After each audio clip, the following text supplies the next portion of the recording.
Okay, good. So let's continue with what we learned last week. Last week we learned the fifth topic, and today we're learning the sixth topic, and it was about training. We learned about training. We learned about orientation.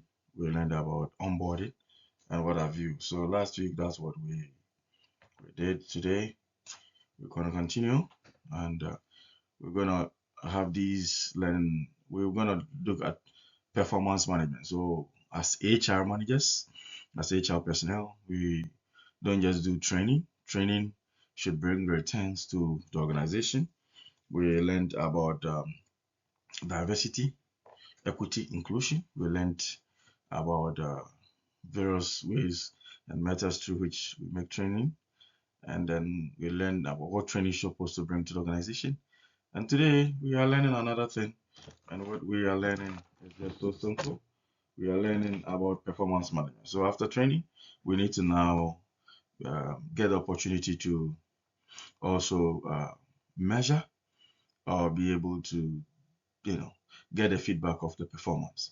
So this study, we are going to identify the activities involved in performance management. Would also have as a learning objective by way of discussing the purposes of performance management systems. We define 5 criteria for measuring the effectiveness of a performance management system. We'll compare the major methods of measuring performance. We'll describe major sources of performance information in, in terms of advantages and disadvantages. Yeah. We'll also define the types of rating errors, explain how to minimize them. We'll explain how to provide performance feedback effectively. We'll summarize ways to produce improvement in unsatisfactory performance. We'll discuss legal and ethical issues that affect performance management. So, as I rightly said, the benefit is to tell top performers they are valued, encourages communication between managers and their employees, establish consistent standard for evaluating. So you will get like a standard measurement scale that would help to always assess and get the feedback for our employees. We would also, use this performance management to help identify our strong and weak employees, like we said, and then we help the weak ones to also improve, not to reprimand or sack them or query them too much, but we also give them room to improve by retraining and getting them on the particular skill training that they need and stuff. And we already reward those who are top performers. It also helps us to communicate. Sometimes there might be a communication lag, and this performance management help us to because some get miscommunication, disinformation, misinformation, and so it affect their work. Because the chain of communication to get to the top management sometimes is, top management are so busy doing a lot. So performance management help in all those things, and it also establishes consistent standard for, so we've all come to terms with that. Let's boss on. Any question? Any question up to this? The meaning of performance management, um, what it requires, and then the benefits. So before I move on, we've talked about the performance management requires. And we said performance management means there are activities and output that is desired of an employee. And we are saying that these activities and output means that output and these activities must be observed as they occur. And we've also talked about the fact that there should be feedback to help these employees meet expectations that have been set before them. That's awesome. Steps in the performance management process. Steps in the performance management process. Now, the first step, steps in the performance management. Well, you just don't go and say, I'm going to conduct performance management. You need to follow a certain scientific, not too rigorous procedure, but you need to follow a certain rubrics to be able to bring the best out of the money. It's supposed to be objective and it follows a key standard metric that would help, you know. And so with this, the first step is to define the performance outcomes for company, division, and department.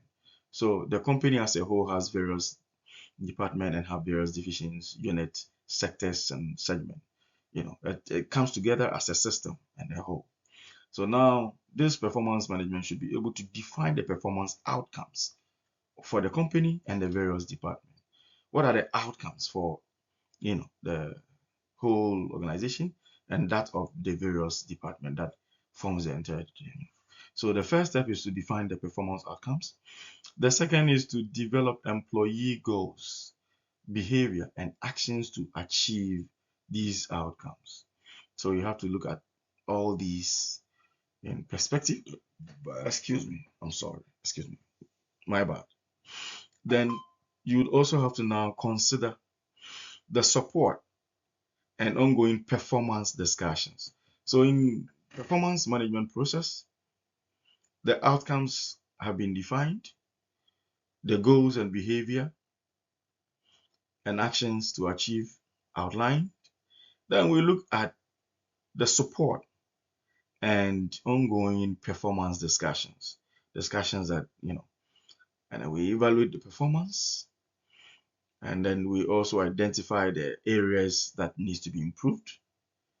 And then finally, we provide consequences for performance results. So, for instance, this is my firm is a school, say it's a tertiary body, it's a university. And in university, we have various departments, we have schools, we have colleges, we have units, and what have you. So, I have an employee, and this employee is working for the university, but this employee is working in the academic session. At the academic session, this employee is working at the results and registration department. Specifically, this employee is supposed to ensure that the result of students are keyed in and the courses of students are mounted on their portals at all times. So now this employee of the university is working for the department or the unit that ensures that results, you know, are keyed in and then mounting of courses, you know, dropping and adding of courses are done. So that is the task or the behavior expected or the outcomes expected of this person. And this person now is not the whole university, it's not the whole academic session. The person is not even the whole, let's say, data processing unit. It's just an individual working there. But this individual is contributing in a way to the entire university's success. And so if I want to do performance management of the entire university employees, I need to be able to define the performance outcome for the company, division, and the department, and continue to develop employee goals, behavior, and actions to achieve outcomes. And I have to provide the support, the ongoing performance discussions. I would have to continue to evaluate the performance and also identify improvement needed. Then we would have to consider how to provide consequences for performance result. And these all go hand in hand to ensure that the best uh, has been done and has been done the for every employee. Purpose of performance management.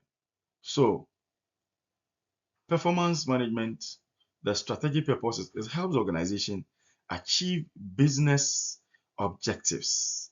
Performance management strategy purpose helps organization achieve business objectives. Measurement must be linked to the organization's goals. Every strategic uh, purpose, every performance management strategy purpose must outline with measurement, which links to the organization goals. These are the strategic purposes. So the two strategic purposes is to help organizations achieve business objectives, and measurement must be linked to the organization goal. That is the strategy. Then the administrative purpose of performance management is ways that organizations use the system to provide information for day-to-day decisions. So, for instance, like the same example I'm using, if say those workers working in the academic section in the data processing unit, it takes so much time. If alumni of the university request for their own result and their own credentials and stuff, it takes so much time before they get it to them. Now then, we can employ or even do an internal recruitment where any of those employees who only are into looking into students, current student registration of courses, adding and dropping, and their results, we can train one of them to only attend to alumni issues, alumni transcript, alumni credentials, and all that kind of thing. So it is through performance management that you'll be able to do that. So if one particular staff or the performance indicators says that staff at say the data processing unit always have a lot to do before, then they will now tell you their feedback. And out of that, you say, oh, okay. So we say now administrative purposes or for the purpose of administration, performance management is a way that organizations also use this system to provide information for day-to-day decision making. And it's also for developmental purpose. And we say that it's a basis for developing employees' knowledge and understanding. Performance management has three core purposes: strategic purpose, administrative purpose, and developmental purpose. Strategic purpose, we say it helps organization achieve business objectives. Measurements must be linked to the organization goals. Administrative purpose, ways that organizations use the system to provide information for day-to-day decisions. Developmental purpose, basis for developing employees' knowledge, skills, understanding, and what have you. Any question? Any feedback? Any question? Any feedback? Okay, let's go. Now, this is a polling question. It's a polling question. Okay, now let me give the question and then let's see who can answer it. Suppose you are a manager and the performance management system. Your company used often created competition among team members. How would you address this issue? Suppose you are a manager and the performance management system. Your company used often created competition among team members. How would you address this issue? A, I wouldn't do anything. Competition is good. B, I would make collaboration be one of the criteria for evaluation. C, I would increase the specificity of the feedback I provide. And then D, I would focus my review on personality traits rather than task.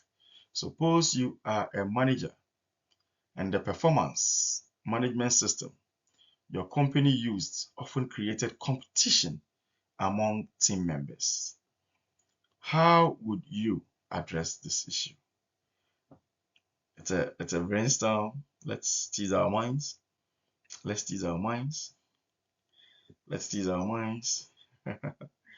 Who can help? Let's tease our mind. Okay. Now we would have to answer that. You can come or drop in the quiz. So look at that. Let's go. Criteria for effective performance management. Effective performance measures fit with strategy. Support company strategy, goals, and culture. Validity. Measure all relevant aspects of performance and not the irrelevant ones. Reliability. Yield consistent results over time. So validity measures all relevant aspects of performance. Now, we've already talked about validity in previous slides, and we've also talked about reliability. So you remember what we said about validity? You remember what we said about reliability? If you don't remember, what did we say? The types of reliability, types of validity. The consistency of one of them measuring what is supposed to measure, and the other one is what? Go and look at them. Validity and reliability is very important. The other one is to deal with errors. One, measure what is supposed to measure, and the other one has to do with trying to deal with errors, trying to remove all errors and make sure that something is. So go ahead and, anyways, validity measure all relevant aspects of performance, not the irrelevant ones. Measure what is supposed to measure. And reliability yield consistent result over time. Try to remove all errors and unnecessary, make it reliable. One, make it valid, relevant, okay? And the other one is to make sure it is reliable. So all errors and everything is. So we have inter-rater reliability and we have the test-retest reliability for measuring performance. Inter-rater reliability, test-retest reliability. Acceptability. Accepted by those who use it. Specific feedback gives specific expectations to achieve goals. And, contamination and deficiency of a job performance measure. Contamination and deficiency of a job performance measure. So we have job performance measure. Job performance, it looks at contamination, it looks at validity, it looks at deficiency. So actual or the true job performance. If we want to find out the actual or true job performance, then we should be able to look at what is valid. Because if we want to look at job performance measure, if we are not careful, we would be contaminated, or the instrument or what we tend to use to measure might be contaminated. And also, if we are not careful, the deficiencies might not be. So we have to look at validity in terms of now getting a valid approach to ensuring that we go for the relevant aspect of performance and of what we actually intend to measure. Excuse me, my bad.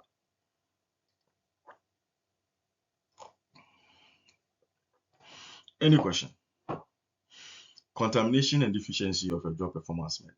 If you are not careful, so always as an HR personnel, be careful you don't go into any of these areas. You should be in the equilibrium, in the middle. Valid. The performance should be valid. The performance measurement should be valid. Contamination is here, deficiency is there. The deficiency can be the deficiency even of the HR or the organization conducting the, so you should be very careful. It's supposed to be valid. Methods of measuring performance. Methods of measuring performance. Making comparisons. Methods of measuring the performance. Ways of which we can measure performance. We can make comparisons. And in making comparisons, one, we can consider the simple ranking. The simple ranking. Managers rank employees from highest to poorest performer. And if we're making comparisons, then we can make it from simple ranking. Managers rank employees from highest to poorest performer. Managers rank employees from highest to poorest performer. Alternation ranking. Alternation. So managers rank employees from highest to poorest performer. Alternation ranking. So we have the forced distribution. The forced distribution method assigns a certain percentage of employees to each category in a set of categories. Forced distribution method. Forced distribution method assigns a certain percentage of employees to each category in a set of categories. Exceptional to not acceptable. We have the forced distribution method. Okay. So making comparison, we use a simple ranking, highest to And then we have the forced distribution. Then you assign a certain percentage of employees to each category in a set of categories. That's exceptional to not acceptable. Forced distribution.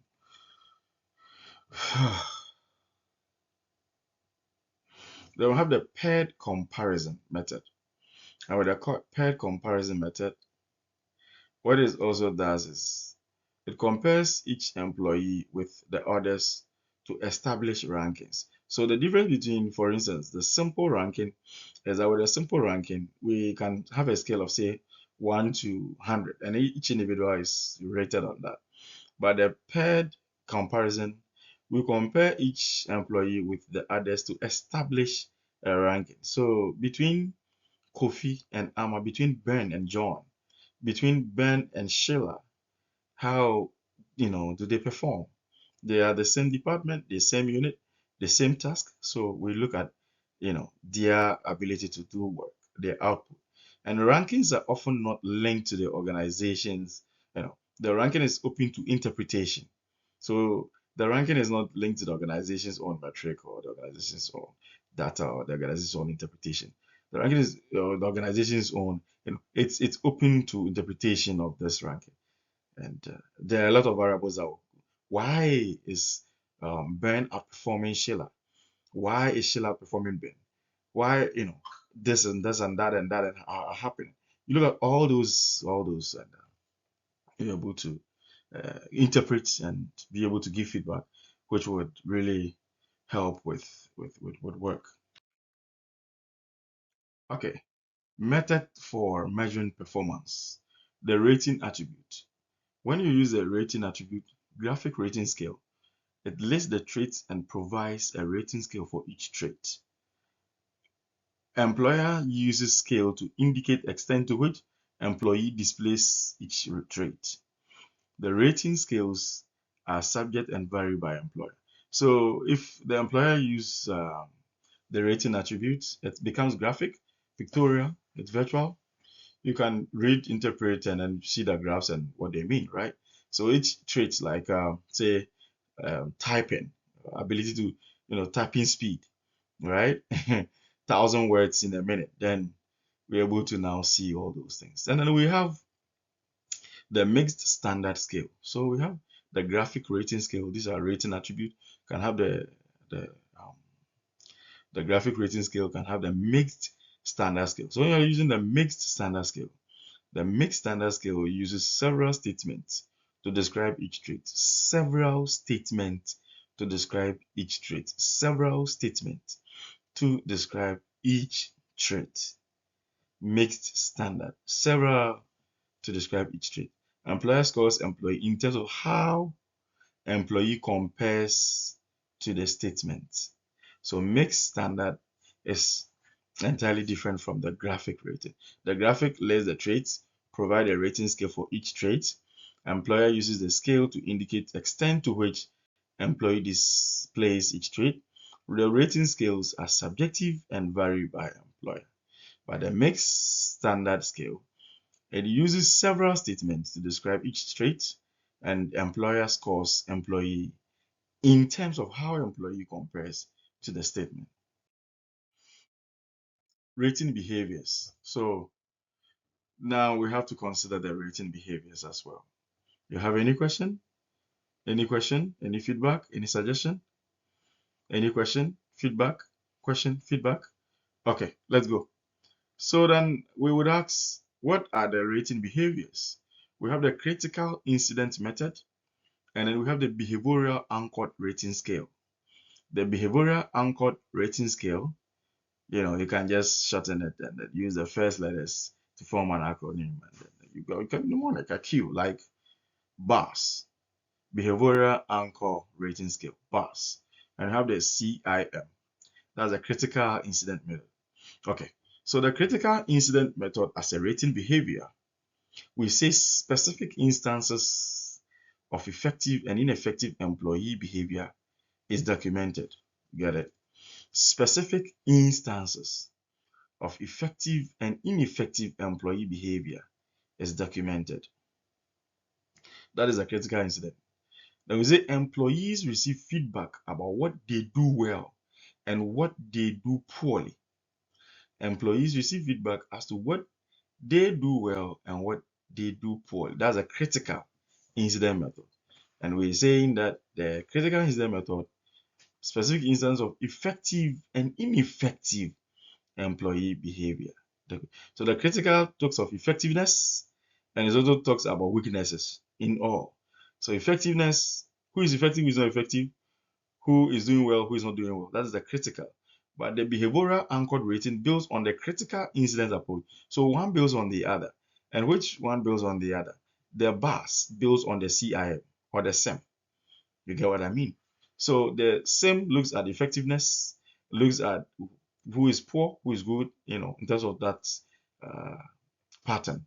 But the behavioral anchored rating, BAS, they build on the critical incident approach and behaviors rated on scale, showing specific statements of behavior that describe different levels of performance. So this is what they look at. Okay. Any question? Any question? Between the rating behaviors, the critical that looks at effectiveness and and then the value of who is performed poorly, who's better, and then we say that the bars build on that and what have you. Okay, rating behaviors. We have the behavioral observation scale, and then we have the organizational behavior modification. So rating behaviors too, we have behavioral observation scale, and then we also have the organizational behavior modification. A variation of the BAS, the behavioral anchored rating scale. Now, we are saying that the behavioral observation scale is a variation of that. And we are saying that the bars that build on the SEM is a variation of the behavioral observation scale. And the rating scale includes all critical behaviors for effective performance. So with this behavioral observation scale, all critical behaviors for effective performance are considered. It asks the manager to rate frequency with which employee has exhibited each behavior during the rating period. So behavioral observation is a bit different from the bars, the behavioral anchored rating scale, which builds on the SIN. And I will say that the behavioral observation scale includes all the critical behaviors for effective performance. And it asks managers to rate frequency with which employee has exhibited each behavior during the rating period. And then we also have the organizational behavior modification. That is the OBM. The OBM and the BOS. What's the difference? The OBM builds on branch of psychology called behavioralism. Behavioralism. And with behavioralism, we said that the employer provides feedback and reinforcement to encourage behaviors that achieve company goals. So this is a method of measuring performance. The OBM. So look at which method of measuring performance is the best. Is it the CIM? Is it the BAR? Is it the BOS or is the OBM? Because with the organizational behavior, they build on branch of psychology called behaviorism. The employer provides a feedback and reinforcement to encourage behaviors that achieve company goals. And it doesn't work for all companies or you know some corporates bodies. Measuring results. Productivity. Getting more done with fewer resources increases a company's profit. Utility, the marginal returns and all that. Look, every company looks at how best you can utilize existing resources to achieve the maximum. And productivity is really looked at in terms of that. And training, onboarding, orientation, all is meant for returns on this all investment.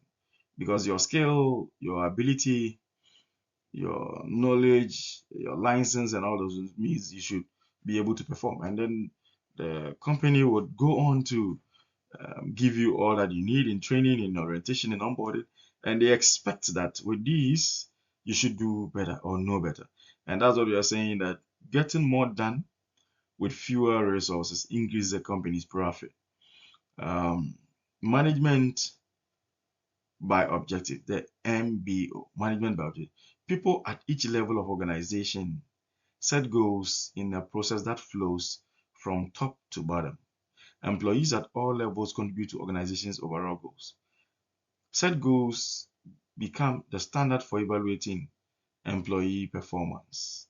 So we say people at each level of organization set goals in a process that flow from top to bottom, and the employees at all levels contribute to organization's overall goals. Set goals become the standard for evaluating employee performance. And then we say we have three components. Goals are specific. Goals, we say goals are specific. They are difficult and objective. Goals are specific. They are difficult and objective. Managers work with employees to set goals. Manager gives objective feedback to monitor progress. Three components of the objectives. We say that the objectives are specific, difficult, and objective. We say that the objectives, sometimes the managers work with employees to set goals, and manager gives objective feedback to monitor progress. Then we have methods of ensuring performance. We use a total quality management. Total quality management. And with that, there is an assessment of both individual performance and the system within which the individual work.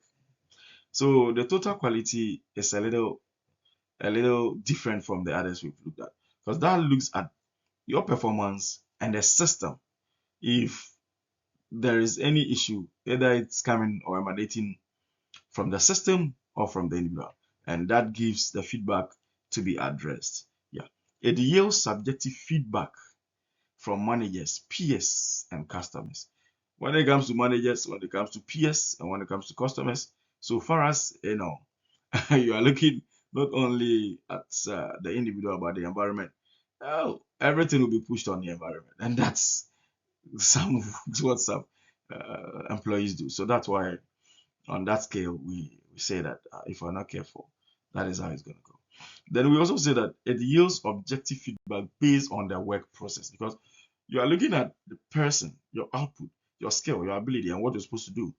And when it comes to that aspect, it will be very objective, and vice. So it's a mixed bag, right? Yeah, that is a mixed bag. Yeah.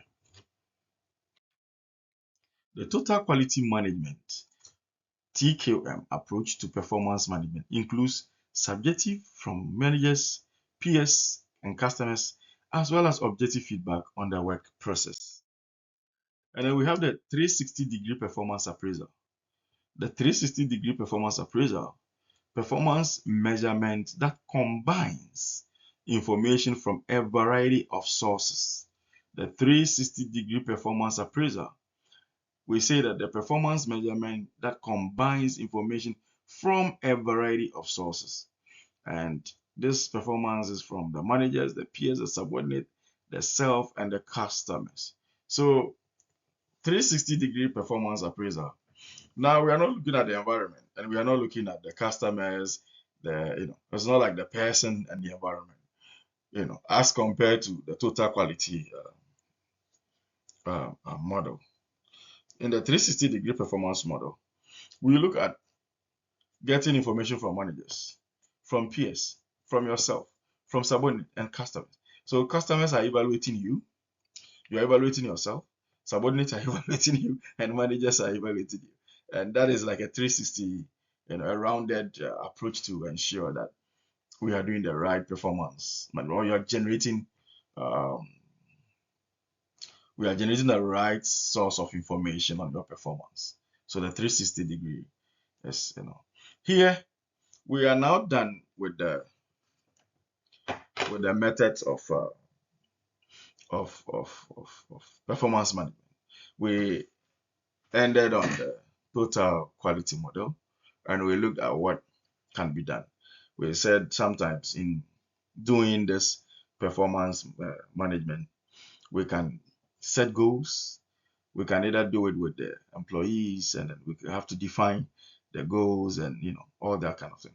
But now we look at the sources of performance information. The sources of performance information. How then do we derive information for performance management? And if we are deriving information for performance management, then we need to consider various approaches in doing that. And the first one we're talking about is a 360-degree performance appraisal. And the 360-degree performance appraisal, we are saying that the performance management combines information from a variety of sources, includes the managers, includes the peers or subordinate, includes the self and customers as well. The customer feedback is one source of information used in performance appraisals. Other sources include managers, peers, subordinate, and employees and themselves. That's the customer feedback. Let's continue with the errors in performance measurement. So, types of rating errors. We see the raters tend to give higher evaluations to people they think are similar to themselves. Contrast error. Rater compares individual not against objective standard, but against other employees. You know, and then we also have the distributional error where the rater uses only part of the rating scale. And that if you use the distributional error where the rater uses only part of the rating scale, there can be leniency. So distribution error, you use only part of the rating scale. There can be, and then the rest you can continue with other subjective or objective. Every part of the rating should be objective. That some shouldn't be subjective, some shouldn't be that kind of thing. So leniency can come in, and when there's leniency, the reviewer rates everyone near top. Then we look at strictness. The reviewer favors lower rankings.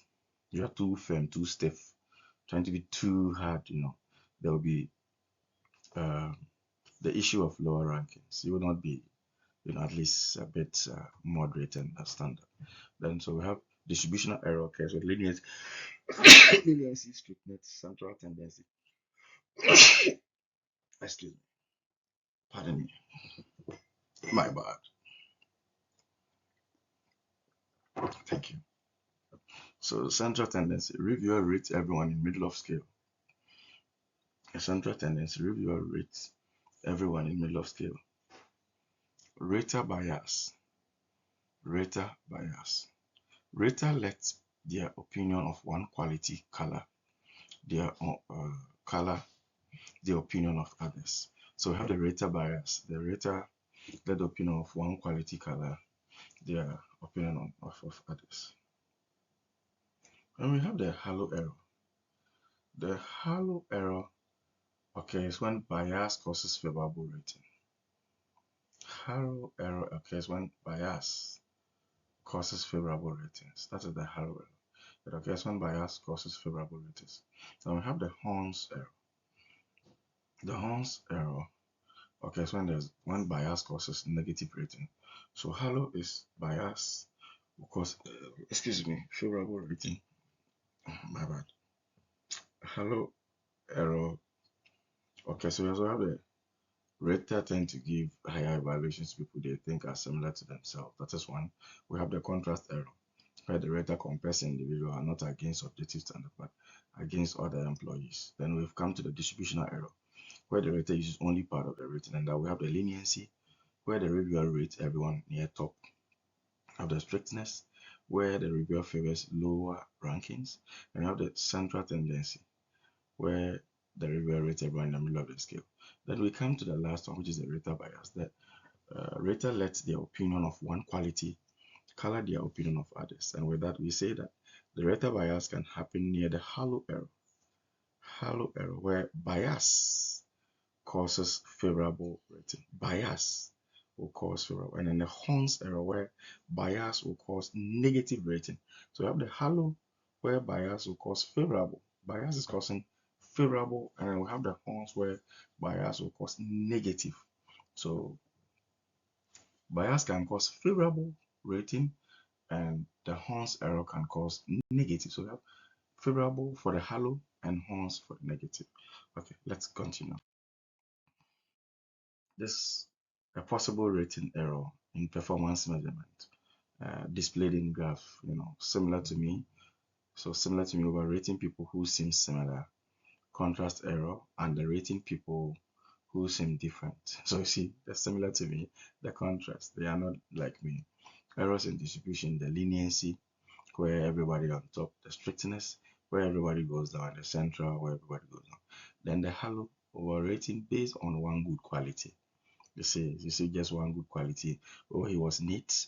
Oh, he comes to punctuality or regular. Then, that's the halo, positive error. And then the horns were underrating based on one poor quality. Bill, this is a polling question. So Bill rates all of his employees very low, except for Jan. Everybody is rated low except for Jan. Bill gives Jan above average rating because she consistently comes to work on time. Bill makes the rating errors off. So why is he making that? He gives him very high. Why? Why is he making that?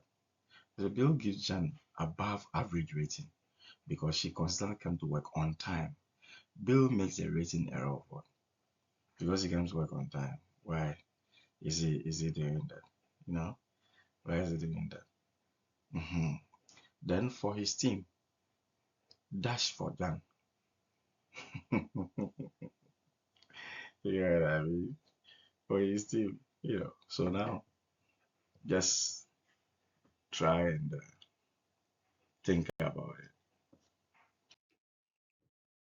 The answer is strictness and halo.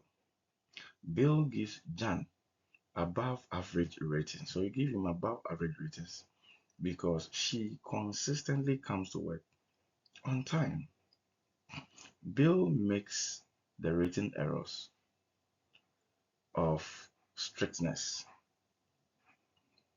Okay, you see, the answer is strictness. Why? Because that's what you're supposed to do. So truly, she comes to work on time. That's true. For his, Bill makes the rating error of strictness. So he gives Bill rates all of his employees very low, except for Jan. Bill gives Jan above average ratings because she consistently comes to work on time. Bill makes the rating errors of strictness, yeah, on time. That's true. For his team, and dash for Jan. That was a hard one because she doesn't come to work on time. Everything, everything would now be underscored, right? Ways to reduce errors. Raters can be trained to avoid making errors using a variety of methods. Rating fictional employees and discussing decisions. Studying actual examples of various performances. Focusing on complex nature of employee performance. Data analytics can be used to find patterns in what employees do and their level of engagement within the organization. Errors in performance management. Errors in performance management. Political behavior in performance appraisals. Sometimes raters are political. They distort evaluations to advance their own personal goals. Sometimes raters are political. So political behavior, in performance, they distort evaluations to advance their own political. So political behavior affect performance appraisal, and we have the calibration meetings. The calibration meeting is so funny. This can be used to also minimize the politics, right? The calibration meetings. Managers discuss performance rating and provide evidence supporting their rating with goal of eliminating intentional rating errors. So we have the calibration meeting that can be used to minimize politics, where managers discuss performance ratings and provide evidence supporting their rating with goal of eliminating intentional rating errors. Then we have, so we've talked about calibration meeting, we've talked about the politics, and we also have the scheduling performance feedback. We need to schedule performance feedback, and it should be a regular, expected management activity. And we say beneficial when scheduled frequently. And so you can't just do performance appraisals and keep the feedback away from employees or the staff. They should be regular, expected management activity, beneficial when scheduled frequently, most effective when information does not surprise the employee. They should be able to get the feedback, prompt feedbacks, and is going to help them to be able to adjust and then make the necessary moves that they need to. Employees are motivated when they know if they are on right track. Giving performance feedback, preparing for a feedback session, giving performance feedback. If you want to give feedback, how do you go about it on the performance of an employee? Okay, so we prepare for a feedback session where managers and employees uh, should be well prepared for each session. And it shouldn't be like an unplanned activity. So both the manager and the employee should be well prepared for the session of giving feedback or receiving feedback, you know. And manager should also ask each employee to complete a self-assessment ahead of time. So if you do self-introspection ahead of time, that is very good. It's effective. It's efficient. It makes you aware of whatever you're going to face, and all those surprises and other things are not what you're going to face and all that kind of thing. So when giving performance feedback, do it in an appropriate meeting place that is neutral and free of distractions. What other factors are important for a feedback session? When giving performance feedback, do it in an appropriate meeting place that is neutral and free of distractions. What other factors are important for a feedback session? Conducting the feedback session. Tell and sell approach. Conducting the feedback session. We have the tell and sell approach. Managers tell employees their ratings and justify those ratings. The tell and sell. They'll have the tell and listen approach. Managers tell employees their ratings and then let employees explain their own view.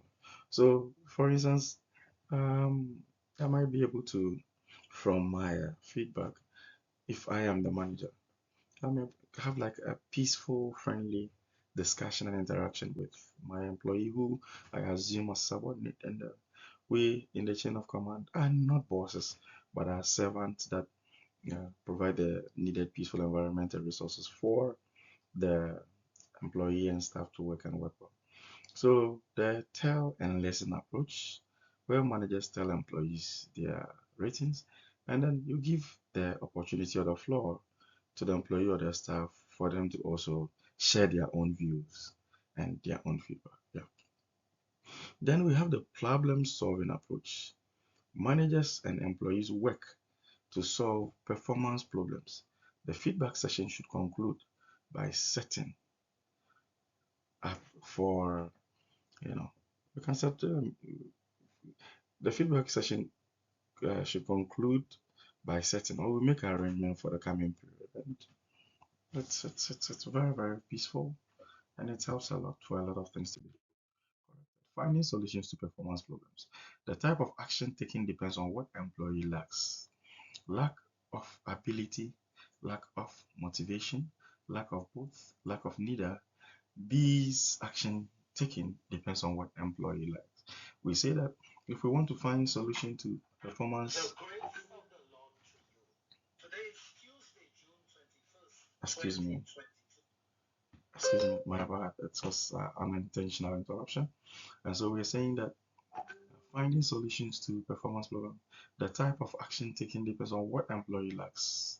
The type of action taken depends on what employee lacks. It could be the lack of ability, the lack of motivation, the lack of both, or lack of neither. Employees with high ability and high motivation generally solid performers. Questions for diagnosing remedies to performance problems. Inputs. Does the employee know what he or she is supposed to do? Are procedures clear and logical? Do employees have adequate resources, supplies, tools, time, etc.? Do other work demands conflict with performance? That's the input. Feedback. Does the employee get frequent performance feedback? Is feedback timely, accurate, and understandable? Goals slash objectives. Are goals specified? Does the employee know the goals? Does the employee believe the goals are achievable and fair? Rewards and consequences. Are there rewards for superior performance? Are the rewards valued? Are the rewards timely? Are there rewards such as co-worker approval for falling short? So we look at the input, feedback. Does the employee get the frequent performance feedback? Is feedback timely? And we look at the goals. Are goals specified? Does the employee know the goals? Does the employee believe goals are achievable and fair? You see, if there are no input, then there's you can't query me on my feedback if it's poor. If you don't give me the feedback, how can I improve? Or how can I know I'm doing well, I'm doing the right thing, and then continue and do more? If the goals specified are, are unclear, ambiguous, then there's no specificity with regards to goals or achieve what I'm supposed to achieve at the end of the day. And these can affect. So goals should be clear. Outline what I'm supposed to do, my task, my duties, my responsibilities. And I need to qualify for it. I need to have the training, the abilities, and the knowledge for that. I need to have the license if it's a learner. Does the employee believe the goals are achievable and fair? Rewards and consequences. Are there rewards for superior performance? Are there rewards varied? Rewards and consequences. Are there rewards for superior performance? Are there rewards valued? Are there rewards timely? Are there rewards such as, so I need to be motivated to do more. The work environment should be motivating, and then my output should also be motivated. And it really helps people to do more. Legal requirement for performance management. Lawsuits often arise in two areas. If performance management is not done and done right, lawsuit can arise in areas of discrimination and unfair or unjust dismissal. So dismissals based on what? How can you dismiss someone? Dismissal based on fair grounds, or wasn't a just cause for dismissal? Discrimination based on what? If people are discriminated based on any other reason except a very standard performance management, there was no communication, nothing, then it's entirely. So basically, discrimination and unjust dismissals arise. The uniform guideline on employee selection procedures also apply to performance management. Important to have a legally defensible performance management system. A legally defensible performance management system. And we have to look at the valid job analysis.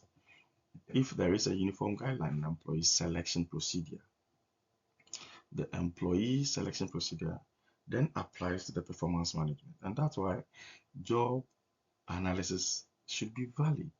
Evaluation based on behavior rather than the traits.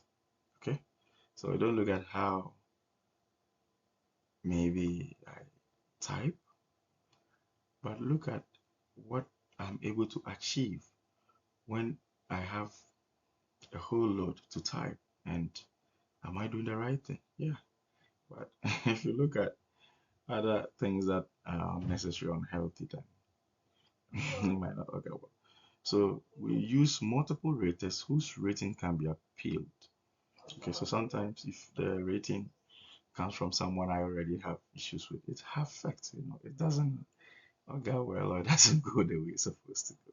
So you have to use multiple raters whose rating can be appealed. Provides employees with feedback and coaching or training. Provides employees with feedback, coaching or training. Electronic monitoring and employee privacy. Organizations often store records of employees' performance rating. disciplinary actions, and work rule violations in electronic databases. Many companies use computers, sensors, mobile devices to monitor productivity and other performance measures electronically. So electronic monitoring and employee privacy. It's so funny. I remember I went to do a certain job for some company, and they had electronic like monitors that monitors you wherever you are. So the management members don't need to know you, or they don't need to see where you are. They just sit or stand somewhere, and they just watch their phones, everything, and access whatever you are doing. But that mostly is, I think you can. Uh, that's mostly what happened. What I was trying to do was what I was doing, but they look at your man hours, how many times you are trying to, break, and you know, and the privacy issues there, because there were times if I feel uncomfortable and I touch some part of my body or try to shift my, my, it's something that it's so funny. So organizations often store records of employees' performance rating. They keep it in your file. They have disciplinary actions, which if you had everything right and you can be sanctioned, you're still not improving, all things have been done. They have work rule violations in electronic databases. And I will also say many companies use computer, they use a sensor, they use a mobile device to monitor productivity and other performance measures electronically. And we can also say that legal and ethical issues, in performance management, it can improve productivity, but raises privacy concern. Yeah, like I told you, privacy. Sometimes I was working and trying to fix things. It was a construction kind of work, and it was in summer, and it was so humid, and at times I need to move this and that, and something was in you. So electricity should not be substitute for careful management procedures, and so we can look at that. So thank you.